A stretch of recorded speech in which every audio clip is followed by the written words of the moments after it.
Hey Faith family, welcome to the Beyond Sunday podcast at Calvary Bible, where we go beyond the Sunday sermon to explore some rabbit holes and to bring some biblical truths to the surface. We hope you enjoyed today's episode. All right, Faith family, welcome back to the podcast. Randy, thanks for sitting down with me again. You're welcome. I've got a question for you. Okay, good. Last That's week, good. Otherwise, we don't have a show. Last week, well, no, this is a personal question. Last week, we discovered that neither of us really watched the Olympics. This week, I'd like to know what your favorite type of bread is. Wow. My wife makes some really good bread, rolls. I would say I don't know what you call it, brown bread from Canadian recipe. Oh, Molasses, and it is so good. like sweet. It's Okay. really good. I'm not sure. Michelle would know what it's called. I call it brown bread. Not all I've breads are actually made brown. it. Have you? Homemade. I've tried it. Huh. Yeah. My favorite bread is the bread of life. So just wanted to throw that out there first. Oh, I thought that's what maybe you would say, but Oh, I boy. was trying to, just keep you on your toes. Because that's what we were talking about on Sunday. Lame. But no, I mean, the bread of life is good. it's leads to eternal life. Mhm. But on a earthly level, that Mhm. kind of plane, I would say I love pumpernickel. That's like one of my favorites. And I also love just a good sourdough.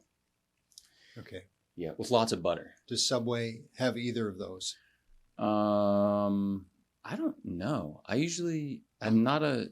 I'm hoping not, because I like their hearty I didn't do Italian. that. No, you got whatever you got though was a good bread. So on our birthdays, we usually have lunch together, and so I just came through a birthday, Mhm. and Randy picked out my sub, and he put things on it that I would not have put on it, but it was good. I said put everything on it. It was good. It had like banana peppers and jalapenos, and I just wouldn't have had that combination. But nevertheless, I did enjoy it.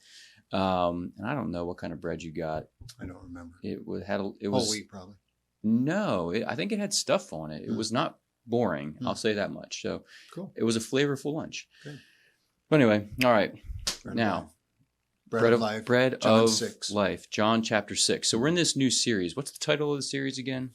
The Current Fight for the Faith. Mhm. So that's like from week to week, the Mhm. series that we're in. Mhm. And this past week was, do you take offense at this? Mhm. All right. Because there's got to be a colon in the title of the sermon. Evidently. Yeah. A standard homiletical procedure For some people. for some. And so, the first week in a new series, I'm excited. I mean, I was enjoying the Psalms, but Mhm. at the same time, I was ready for a change Yeah, of pace me too. too. Yeah. So I'm looking forward to getting into this. You have no idea how long this is going to take, this series. I know. We'll just play it out. Several weeks. So here we go. I want to just start off with a quick recap. My sermon in a sentence. If I had to Mhm. say what I took away from it or what I thought your big idea was, and you can correct me. Mhm. So Jesus says that he's the bread of life, Mhm. and that's an offensive message that some of his disciples turned away and they couldn't follow him anymore. So it's offensive he actually offended more than just his disciples. And so, there's my quick summary. But the takeaway from that was, does it offend me? Does Jesus's words, do they offend me? And then also, how am I going to respond to folks? Because you said one of the goals of this whole series is to prepare a listener like myself for someone in the world who is offended by that message. How can I respond to them in a conversation when they're offended by Jesus's words, when Mhm. God's message doesn't make sense to them? So, Yeah, in the responding part, remember what we're really after is just making sure you're prepared for the opposition, prepared for the rejection. And the reason why we started with John 6 is Mhm. because it's clear in that chapter that God the Father gives some people to Jesus so that they will believe. And so I'm hoping that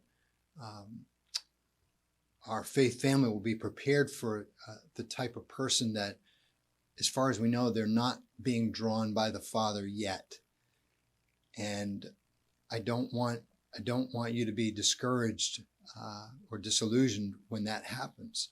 So that's part of the preparation for it. It's not so much will I teach you or will I teach you how to converse with, as much as it is, can I prepare you for what is potentially very discouraging? Mm-hmm. They think that evangelicals are ridiculous. What am I supposed to do? Well, yeah, you stay walking with Christ, and you just realize that the reason why they think it's ridiculous is because they do not have the eyes to see. And John 6 makes that clear. They can't see that on their own. Right, unless the Father draws them. Yeah, verse 44. Yeah, and so that's where the first question comes in that got emailed in. And I made a note on my little half sheet there too of your sketchy notes. Mm-hmm. So here's the question. Understanding and believing verse 44. Mm-hmm. Does that mean that there are some that the Father does not draw? I have a bunch of questions on this, so hoping you can unpack that a little bit more. So it's a loaded question. Mm-hmm. Whoa, there goes the microphone. Mm-hmm. Sorry. Mm-hmm. If you're listening, I'm screwing around with the microphone here. Mm-hmm. And that's what's going on. Mm-hmm. All right. So understanding and believing verse 44. Let me read verse 44 real quick. No one can come to me unless the Father who sent me draws him, and I will raise him up on the last day. My guess is it's the first part of that verse that's really the crux of the question. No one can come to me unless the Father who sent me draws him. So loaded question. Mm-hmm. Does that mean that there are some the Father does not draw? So let me take this in the direction of some other scripture. I'll try to put them together. Take one side. We're beyond Sunday, and you might find yourself in a conversation with someone, and if faith comes up at all, you're possibly dealing with someone who, on one side, has what have we called it? Because of birth sin or conception sin, mm-hmm. they are totally unable to believe. Mm-hmm. Unable to believe. In other words, the human will by itself cannot choose to believe the cross, the crucifixion, including their own sinfulness, their need for salvation, all of that. That's one side of it. Yeah. The other side of that is a doctrine that is, what we could use the word election would be mm-hmm. another one. So you have one side, the human condition. You have another side, this teaching in Scripture, which is extremely clear. Ephesians 1, for instance, is so clear that there is an election process. Mm-hmm. Now, theologians throughout centuries have tried to interpret these doctrines. The way we read these doctrines is a way to get to the answer is yes, that there are some people that God does not draw. The reason why we know that to be true, by the way, if you follow the system that we've just set up, is because some people do not believe.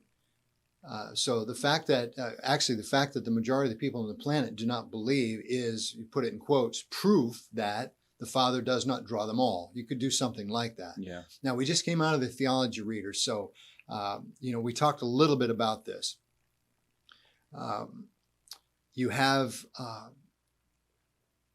there is a point at which faith involves some reasoning, but the bottom line is you cannot reason a person to believe that Jesus died for their sins. There's just too much about that scenario that is unbelievable. And it's unbelievable because theologically the Bible is very clear about the human condition. So I think the answer to that question is, if I heard it correctly, yes, it's true that the Father does not draw all.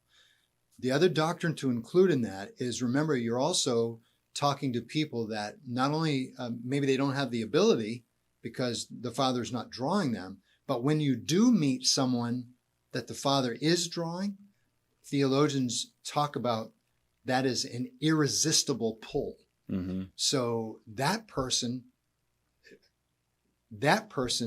can't not believe. Yeah. That's the power of God to take someone from being dead Yeah. to being alive. The dead person can't do anything, including resist Yeah. the pull of God. Something along those lines is what I would say. Okay. So 2 examples come to my mind.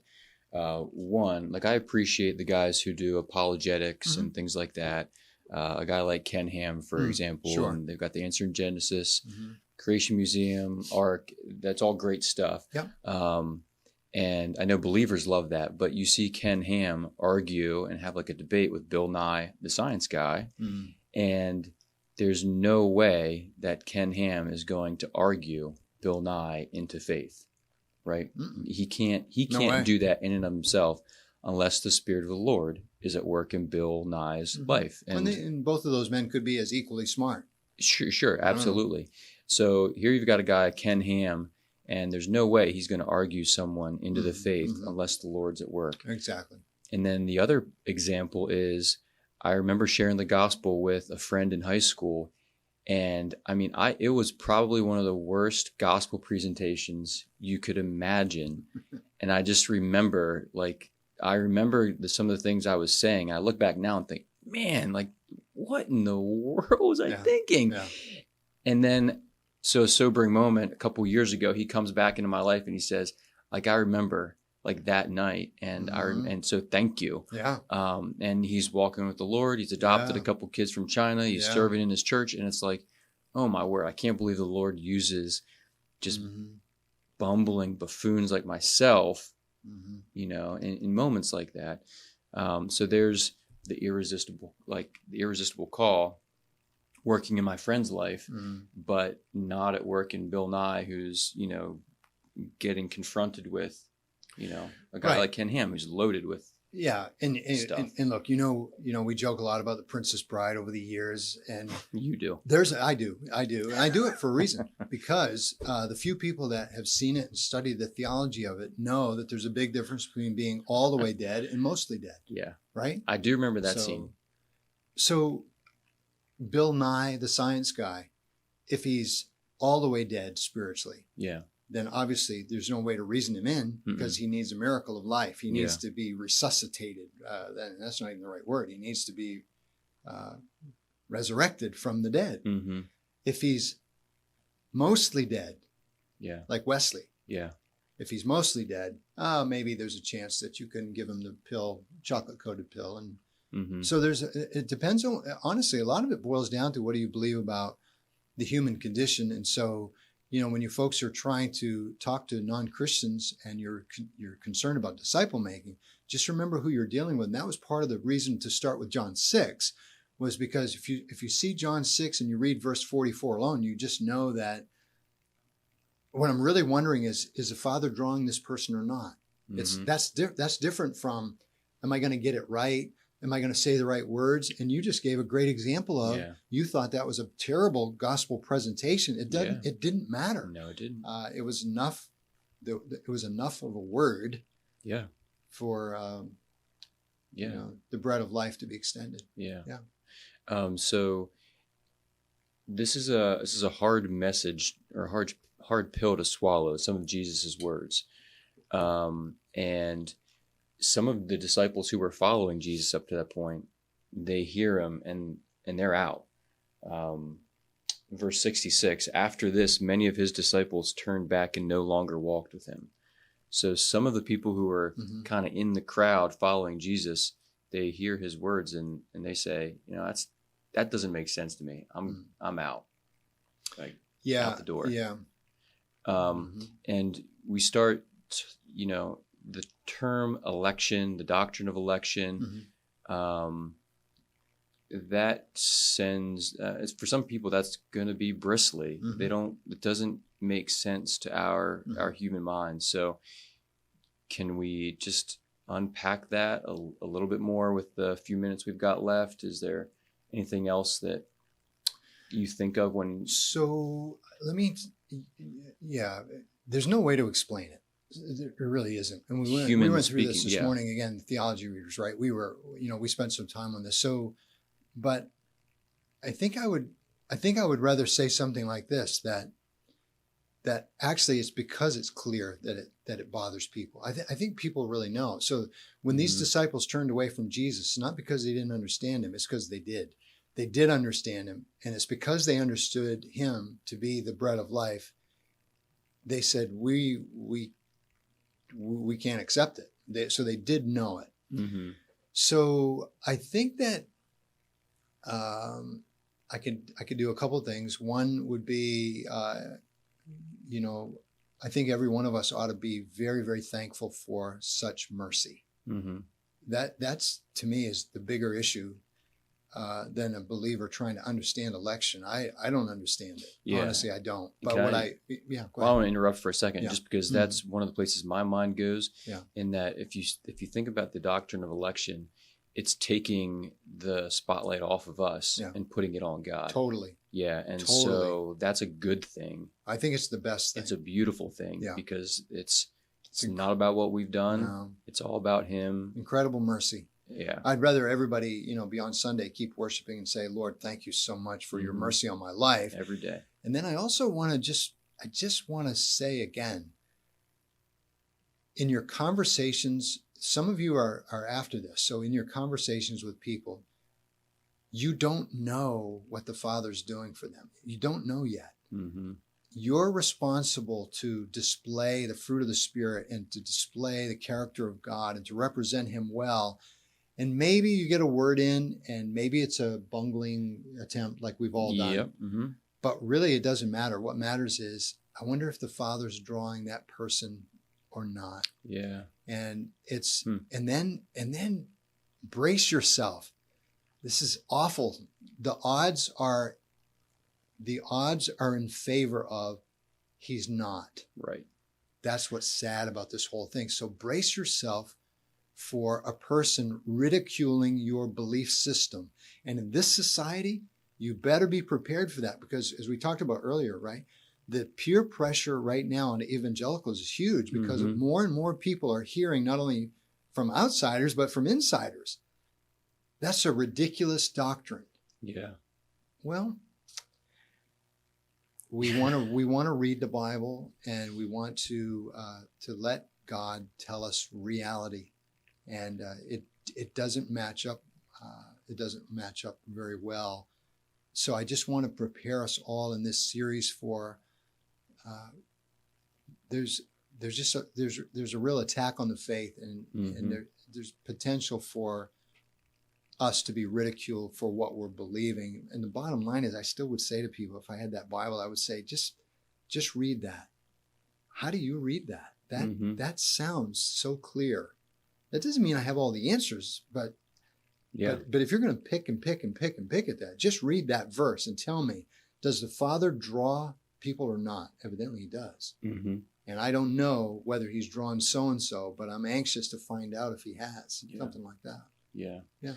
And like it goes back to a little bit of the conversation we had last week, and just the scriptures, their place in our lives, the authority that they have. And are we coming to the Bible with our own, like, are we in authority over the Bible, or is the Bible in authority over us? Yeah. Do we get to, like you said, pick and choose? Some of it sounds ridiculous to us, but that's, it doesn't, the scriptures don't line up with the world that we live in. And so some of it's going to sound ridiculous, but then what do we do with it? Are we going to take it at face value and let it change us, let it change our affect or shape our doctrine? Or are we going to say, I don't like that particular verse or doctrine or teaching, so I'm just going to disregard it? And that's, it's a hard place to be under the authority of something that doesn't make sense. Yeah, Bill Patton this morning made a great point earlier in the Theology Readers Breakfast. He said, he brought up that, the cross is foolishness to those, to a certain group.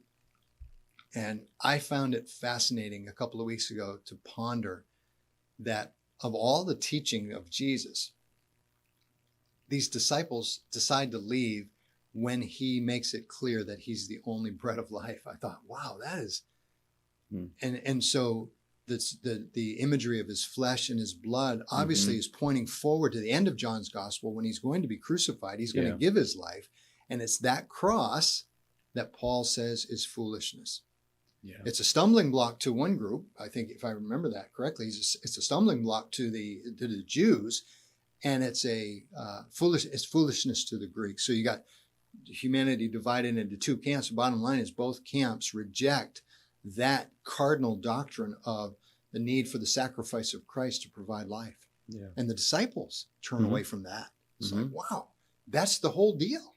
You turn away from Christ, you've turned away from life. Mm-hmm. That's the deal. Wow. Peter got it. You know what I mean? He did. At least By in, the grace in part. of God, he did. Yep. He did. Yeah. Yeah. Protected. Mhm. His faith was protected. Yeah. It's funny to me that Jesus is always, it's cryptic and mysterious the Mhm. way he's talking, and Mhm. he's always thinking on like a plane above Yeah. everyone else. So when he's talking about bread, Yeah. he's not talking about sourdough or Yeah. brown bread. And just remember, when Jesus teaches in those parables, he's supposed to be teaching them because they get it and the others don't. They never get it either. And the only reason why they end up getting it is because they go back to him and say, could you explain the parable? Yeah. Yeah. Right. And in John 6, these disciples, as I said, they leave. They never once go to him and say, could you explain this to me? Mm-hmm. And the reason why they didn't is because they knew exactly what he was saying. It's me. I'm the one that provides life for you. You got to have me. Mm-hmm. And they say, no, I'm not going to do it. So wow. These disciples, they don't ask him for an explanation, which means they've already made their decision to reject him. Mm-hmm. They heard him, they understood him, and they said, we don't believe that. We don't believe you.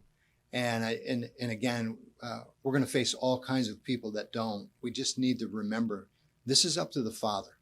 Is the Father going to draw them or not? Yeah. And I mean, to say that that's a big part of our disciple making is like, that's an understatement of the world. Of course, this is all about whether or not the Father is drawing people to himself. And then we're just in the process somewhere. Are they being drawn? If so, the word will be effective that we give. Mm-hmm. Our witness will be effective. Are they not being drawn? There's nothing you can do. They need a miracle. They need the miracle meal. Yep.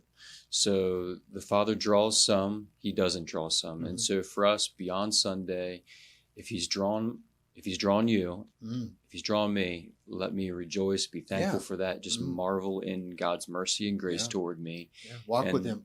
Then let it also even take some pressure off my evangelism, Yeah. my sharing of the faith, because it's not my attempts that are going to woo someone in. Not ultimately. It's the Spirit who's going to do it. I need to be faithful in continuing to push the door open to folks and let him either open it the whole way or close it. And the pressure's not on me. So there we go.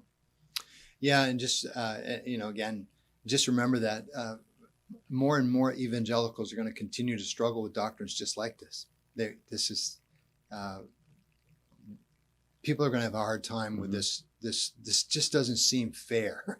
Human beings surely must have some part in this decision. They do, but ultimately behind that is what the Father is doing. But it's a tough doctrine because it goes against human nature. Yeah. But that's a fallen human nature that it's going against. So we're not the standard. No. All right. Well, Randy, thanks for answering the questions. Oh my. Thanks for spending time with me. So this was a kind of I don't know, like I said, it's a hard to discuss topic. There's a lot to it. If you have any questions as a response to it, please don't hesitate to send those into the email address, podcast@cbcmj.com. We'd love to have those in. We can chat about it next week if there's a follow-up question, or when Randy's preaching next Sunday. As thoughts come to your mind, jot them down, send them into the email, and we'll get to them next week. Looking forward to it. All right. See you guys. Love you. Bye. Thanks again for joining us on today's episode.